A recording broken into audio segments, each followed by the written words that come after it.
amis, vous êtes venus en mode point and click, ça me fait plaisir, vraiment. Vous êtes oh, c'est gentil. Alors par contre, dans la vraie vie, c'est pas comme dans les point and click, c'est pas la peine d'essayer tous les objets que vous avez trouvés sur tous les personnages que vous rencontrez, ça sert pas forcément à grand chose. Bon, aujourd'hui, pourquoi cette petite intro en point and click? Eh ben tout simplement parce qu'on célèbre le retour du pionnier, de l'ancêtre de tous les point and click, j'ai nommé King's Quest. Mais oui, souvenez-vous, vous étiez pas nés. Moi, j'ai joué sur mon Apple IIe en 2 couleurs à King's Quest, le tout premier jeu. C'était en 1984, je crois bien. C'était juste fabuleux. Alors, ils l'ont sorti en 16 couleurs, je vous rassure. Et puis, il y a eu un remake un peu plus tard, en 89, je crois, où on pouvait vraiment pointer et cliquer. Mais à l'époque, ça se faisait juste en rentrant du texte au clavier. C'était ça, les jeux d'aventure. Et en déplaçant le personnage dans le décor avec les touches haut, bas, droite, gauche, c'est tout. Et encore, ça, c'était déjà révolutionnaire. Et cette révolution, on la doit à King's Quest. Et ben aujourd'hui, King's Quest est de retour, regardez bien, sur PlayStation 4 notamment. C'est un jeu de Telltale, ils nous ont servi les Walking Dead et d'autres très bons jeux d'aventure. Et là, ils s'attaquent au classique avec un remake assez joli. Regardez, avec l'intro, on retrouve le miroir de ce bon vieux roi Graham, son miroir magique qui lui a servi à devenir roi finalement. C'est un des objets magiques qu'il devait trouver. Déjà dans le premier épisode, c'était ça. Il fallait trouver un objet magique qui était un miroir. Il y avait la couronne, je crois, et un sceptre, si je me souviens bien. Et là, regardez, c'est le tout début de l'aventure. Alors, ça va être un jeu en épisode, comme les Telltale souvent maintenant, comme Fable, comme Walking Dead. Et donc ça, c'est le tout premier épisode. Et les premières minutes, je veux pas trop vous spoiler parce qu'ils sont quand même assez courts, donc je veux pas non plus vous en montrer trop. Donc voilà, c'est tout simple. C'est même plus du point and click. On s'approche d'un objet et on a la possibilité de l'utiliser ou de le regarder, comme le petit icône que vous avez vu tout à l'heure. Voilà, là je regarde au fond du puits. Ça donne pas envie, c'est pas très encourageant, mais je vais y aller quand même. Là, regardez, il y a une main qui apparaît, ça veut dire que je peux manipuler un objet. Ben voilà, je vais tout simplement tourner la manivelle de ce truc pour un petit côté quand même un peu Quick Time Event, parce qu'ils n'ont pas pu s'empêcher, ils ont mis quelques Quick Time Event dans le truc. Bon, c'est pas Quick Time Event dans le sens où il y a pas de, faut pas faire ça vite particulièrement, mais voilà. Donc je vais descendre dans ce puits puisque je vais me jeter comme ça tout droit dans l'antre d'un dragon. C'est comme ça que ça commence et j'espère avoir le temps de vous montrer regardez comme c'est beau. Oh là là. Bah oui, moi je viens d'une autre époque. Je vous rappelle, le graphisme noir et vert sur Apple IIe, ça nous rajeunit pas, donc je trouve ça magnifique. Il y a un petit côté cartoon qui est assez sympa. Après, ça reste aussi limité comme ça l'était déjà à l'époque, c'est-à-dire qu'on peut pas tout toucher, tout ramasser. Là, regardez tout ce pognon qu'il y a par terre, par exemple. Ce n'était pas le trésor que je cherchais.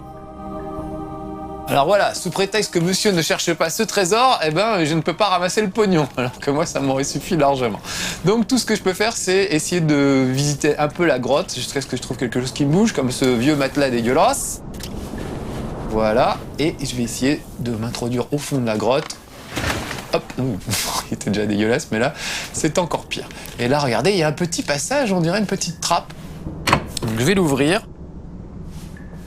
Et on va rentrer à l'intérieur.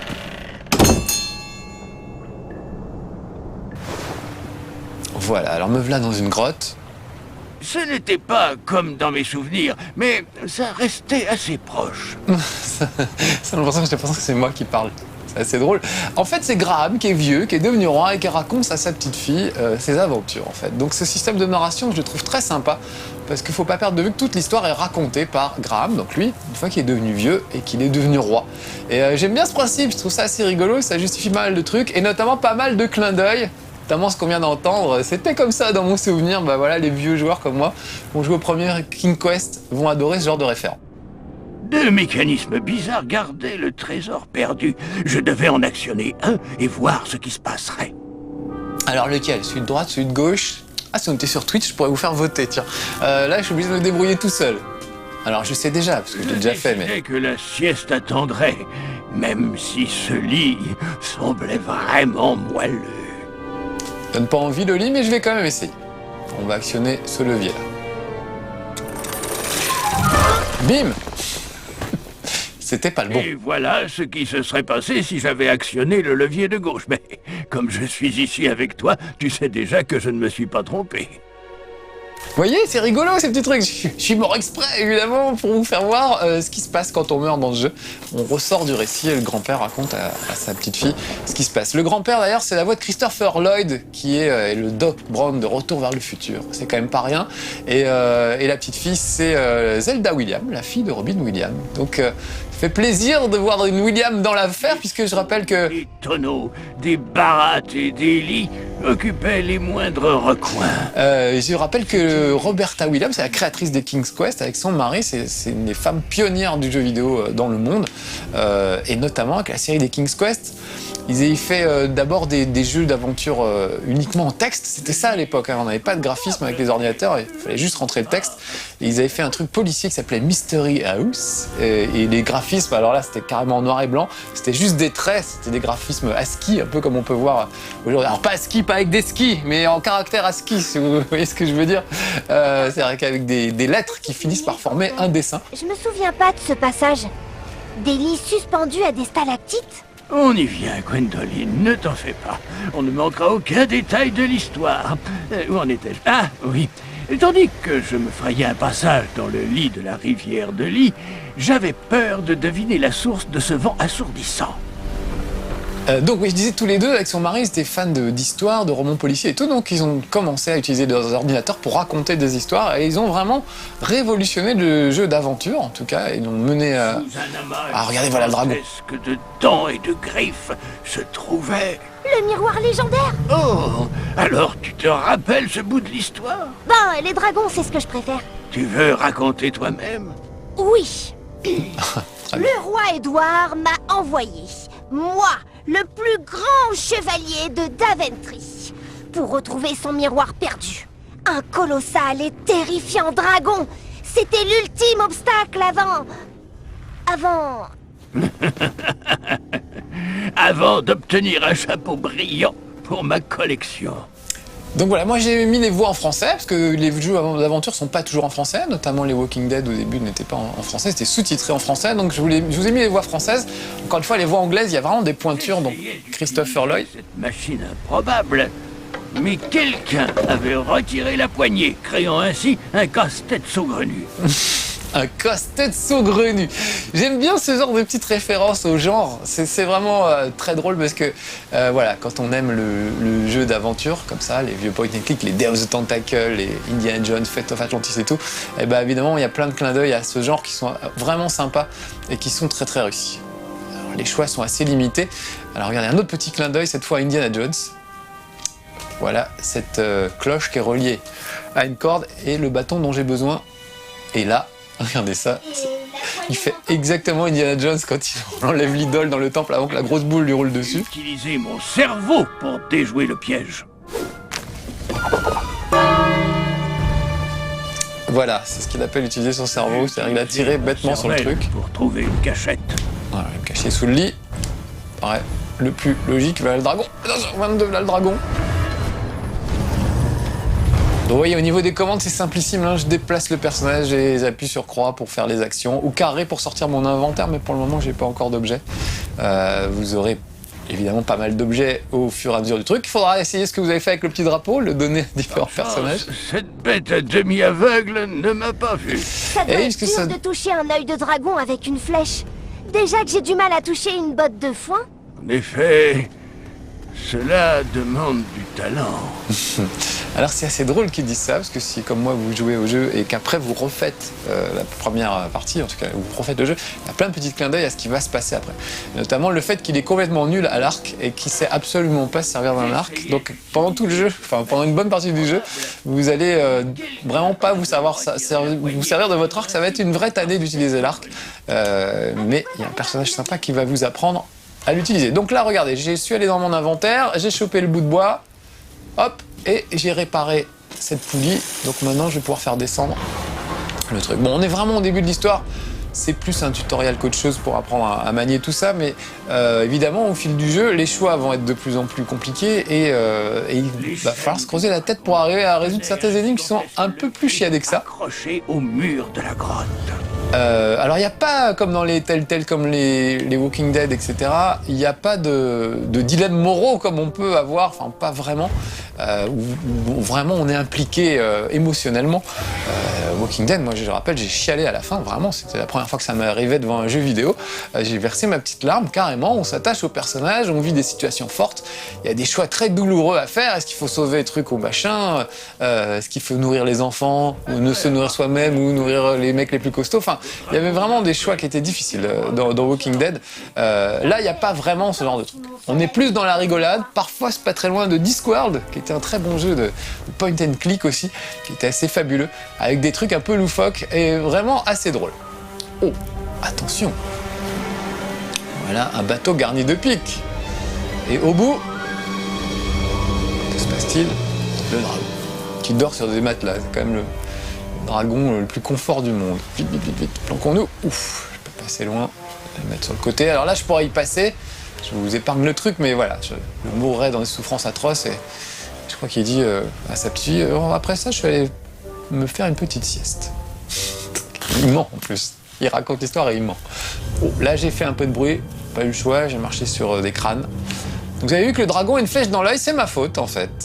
Enfin, c'est pas tout à fait ma faute, c'est la faute de mon complice. Et c'est assez marrant de revoir ça une fois qu'on a déjà fait une partie du jeu. C'est bon. Si je m'étais pas planqué, pareil, je me faisais dévorer. Donc je vais essayer, on a 20 minutes à peu près, c'est le temps qu'il faut pour arriver à combattre ce dragon. Ouh là là, j'ai marché un peu là où il fallait pas. Ah là c'est chaud, là c'est chaud. Eh oui, là j'ai fait une petite erreur. C'est petite erreur. J'ai marché sur... Ça veut dire que notre famille est immortelle?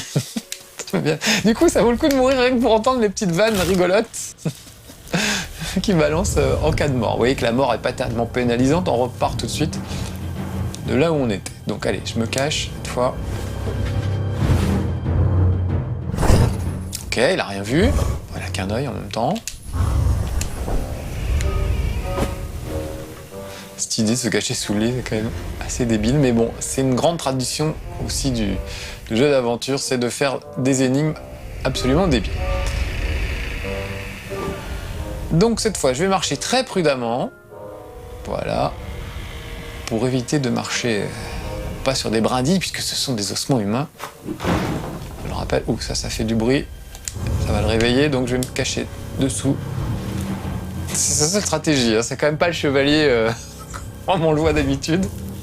C'est un peu un couard, ce bon vieux Sir Grab.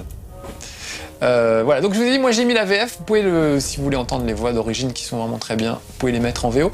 Il y a notamment les voix d'un des acteurs de Princess Bride, qui est un film que je vous recommande. Si vous ne l'avez pas vu, c'est juste un film génial, qui est sur le même principe, c'est-à-dire un grand-père qui raconte une histoire assez folle, une histoire médiévale à sa petite fille, et elle l'interrompt de temps en temps. Ceux qui avaient conçu ce piège se croyaient très malins, mais j'avais bien l'intention d'accéder rapidement à ce levier. Oui, donc je disais, il y a notamment la voix de certains acteurs de Princess Bride, donc c'est assez intéressant aussi de le voir en anglais. Oh mon Dieu, un cadavre. Alors regardez, il va faire un petit geste parce que ce cadavre est celui de quelqu'un qu'on va rencontrer et qui fait toujours ce petit geste de connivence à chaque fois. Et il a vécu un beau truc avec lui. Ils sont déjà venus dans cet antre du dragon tous les deux. Et c'est lui qui lui a planté une flèche dans l'œil. Donc c'est assez marrant, une fois qu'on a déjà joué, de revoir ces petites scènes. Avec ces clins d'œil, on s'aperçoit que c'est assez malin finalement. Et c'est ce malheureux chevalier qui nous a appris à tirer à l'arc, qui fait que maintenant, voilà, je peux viser un truc de manière assez précise. Et ça se passe plutôt bien. Donc vous avez vu, petite séquence de tir à l'arc, je vise, avec la gâchette je tire. Rien de bien compliqué, mais voilà. Il faut aussi un peu d'habileté de temps en temps, il n'y a pas que le cerveau qui compte. Contrairement à ce qu'il dit dans le jeu, il n'arrête pas de dire qu'il faut absolument utiliser son cerveau pour s'en sortir. Et la moitié du temps, il utilise surtout ses muscles. Alors il y a des trucs assez rigolos, notamment une sorte de compétition de chevaliers. C'est un peu la nouvelle star du chevalier. Vous allez affronter d'autres chevaliers dans des différentes épreuves de force, d'intelligence. Ah, voilà le miroir. Ah, seulement, il dort dessus. Donc, il va falloir trouver quelque chose. Et quelque chose, c'est par exemple cette roue-là. Qu'est-ce que ça fait? C'est un absurde mécanisme d'alimentation permettant à la bête et à son propriétaire de survivre. Alors ça pousse un gros steak surgelé sur le truc et ça l'amène là-bas. Ok. Et si je sonne la cloche... Enfin, faut que j'enlève d'abord le malheureux qui est resté suspendu ici. Eh ben, ça lui donne faim et ça lui donne envie d'aller manger. Très bien. Donc il va falloir que je trouve un moyen de lui subtiliser astucieusement son miroir à ce dragon. Voilà, donc ça c'est que le début, c'est vraiment une toute petite partie, ce que je vous fais voir là. Je resserre un deuxième steak, tiens, allez. Mais ce sera en plusieurs épisodes, 4 ou 5 épisodes je crois. Le premier épisode est gratuit sur le PlayStation Network, donc ça vaut le coup pour tenter, pour voir si vous aimez le genre. Et après, chaque épisode je crois coûte dans les 9 € à peu près, donc au final ça coûte le prix d'un jeu normal. Mais je trouve ça c'est assez sympa. Alors regardez, là la viande est tombée à gauche. Donc si je sonne la cloche, j'espère qu'il va aller à gauche. Ça devrait détourner son attention. Parfait. C'est exactement ce que je voulais faire. Voilà. Et pendant ce temps-là, hop, je rebalance un autre bout de viande, sauf que ce coup-ci, je vais aller me foutre dessus. Voilà. Et ça devrait me déposer près du miroir. Voilà, j'ai plus qu'à aller le récupérer. Donc voilà, ouais, petite combinaison n'est pas bien compliquée à trouver, mais on se fait tuer 2-3 fois avant de trouver comment il faut faire. Là, encore une fois, moi, je vais tout droit, j'essaye d'éviter de mourir. De temps en temps, je meurs exprès pour vous faire voir un peu ce qui se passe. Mais vous voudrez évidemment chercher un peu et vous creuser la tête pour résoudre certains trucs. Ah, il se voyait déjà roi, bah, c'est pas gagné. Alors oui, ce petit truc assez rigolo. On ne sait pas où il range les objets dans son inventaire, donc il met tout sous sa cape, un petit côté magicien. Et là, il y a un petit côté Uncharted. C'est dans Uncharted, c'est toujours pareil. Il rentre dans un temple, discrètement, il fait tout péter, et ensuite... Ah, j'aurais dû tourner de l'autre côté. Il fait tout péter, et après il s'en va en courant pendant que ça explose. Bah là, c'est un peu ça, un petit côté Uncharted. Allez, avec mon arc, il faut absolument que j'enlève ces lits plein de piquants, ça donne pas envie de dormir dedans. Donc vous voyez, là, c'est moi qui dirige évidemment le regard du personnage et son arc. Il faut que je vise bien, sinon je vais finir empalé. Avec une musique inquiétante. Là, un petit quick time event pour ramer avec son chapeau. Il rame avec son chapeau. C'est à ça que ça sert. Et là, encore un quick time event. Regardez, rond pour esquiver, carré. Alors ça, moi, je déteste les quick time events. Je trouve ça dommage d'en mettre dans un jeu... dans un... point and click, pardon. C'est un peu dommage, ça n'a pas grand chose à faire là, mais bon, ça permet d'avoir des petits moments avec un peu d'action. Regardez comme c'est beau, je crois, dans Matrix. toujours si la caméra ne tourne pas autour. Ça permet d'avoir des petits moments d'action, ça évite que ce soit toujours plan-plan avec des écrans fixes, comme ce que vous avez vécu pendant l'intro tout à l'heure. Voilà, donc ça pimente un peu le truc. Donc moi je trouve que c'est une belle réactualisation de King's Quest. On revient aux racines finalement. King's Quest, encore une fois, c'était le premier jeu qui permettait de déplacer un personnage dans un décor. Ça se faisait pas avant King's Quest, c'est quand même un truc fou, hein. On revient de loin, les petits amis, vous n'avez pas connu. Qu'est-ce qu'il dit, Alex, pardon? Si, quand même, il y a l'aigle d'or. Il y a l'aigle d'or, c'est vrai, Alex. Oui, c'est vrai. Il y en a d'autres. L'aigle d'or sur Auric. Est-ce que c'était avant? Ah ouais, je pense que c'était avant. Mais l'aigle d'or n'était pas un jeu d'aventure dans le sens où tu pouvais pas taper des trucs au clavier, genre prendre... Je suis pas sûr, mais c'est toujours dangereux de dire quoi. Je vais être le premier à faire quelque chose parce qu'il y a toujours quelqu'un sur le forum qui trouvera... Alors battons-nous sur les forums pour vérifier. Mais je pense qu'Alex a raison. L'aigle d'or, effectivement, on déplaçait un personnage dans les décors. Et ça devait être en 81 ou un truc comme ça. C'était sur Auric, donc évidemment. Alors là, c'était en 8 couleurs. Ah, les amis, excusez-nous, hein, on papote entre vieux. Ah, ça y est, ça en est sorti. C'est bon. Mais en même temps, ouais, c'est dans les vieux ponts qu'on fait les meilleurs sous. Magique en ma possession. Je rêvais de Daventry et du royaume que la ville deviendrait sous ma férule. Ouais, c'est vrai que moi j'ai toujours bien aimé les jeux d'aventure. Je trouve que c'est dommage qu'on n'en ait plus beaucoup.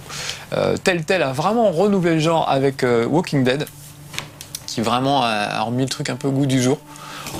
Maintenant, c'est bien de voir les vieux classiques revenir. T'as pensé d'ailleurs qu'il y a le remake de Day of the Tentacle dans pas longtemps. À cet instant précis, 3 choix s'offraient à moi. Alors là, je vais avoir le choix entre lui crever l'œil. Tous auraient des conséquences Le considérables. deuxième œil. ou alors la cloche, ou alors ça. Allez, je vais essayer ça. Et évidemment, c'est ce qu'il vient de dire, il y a des conséquences qui vont suivre un peu. Voilà, là, j'ai libéré le dragon. J'espère qu'il va me remercier. Voilà, j'aurais pu lui crever un œil, j'aurais pu détourner son attention en sonnant la cloche pour qu'il retourne casser la croûte. Voilà. Donc, il y a quand même des choix, comme dans les Telltale, que vous devez faire et qui vont avoir une influence sur la suite de l'aventure. Voilà, moi j'aime bien ce genre de choses. Voilà, c'est la fin de ce chez Marcus déjà. Ça a été vite, mais je pense que ça vaut pas trop le coup d'aller trop loin pour pas trop vous spoiler trop de choses. J'espère que ça vous aura donné envie. Essayez-le, il est gratuit sur le PlayStation Network ce mois-ci, donc ça vaut vraiment le coup. Voilà, on voit Sir Graham vieux avec sa petite fille. Il a été récupéré, le miroir magique nous a prévenu de bien. Gwendoline qui est aussi intrépide que son papa, son grand-père. Il m'a aidé à retirer un nombre incalculable de miettes de ma barbe. Oui, et le roi Édouard était si fier de devoir apporter son trésor perdu qu'il t'a fait roi.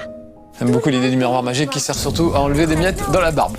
Bon, les petits amis, voilà, c'était chez Marcus consacré à King's Quest sur PlayStation 4 aujourd'hui. Vraiment un bon jeu d'aventure, comme on les aime. J'attends avec impatience les prochains épisodes. Celui-là m'a beaucoup plu et ça m'a rappelé plein de vieux souvenirs du temps du noir et blanc. Même du noir et vert, pour vous dire. Allez, à bientôt pour de nouvelles aventures et peut-être jeux d'aventure. Soyez sages.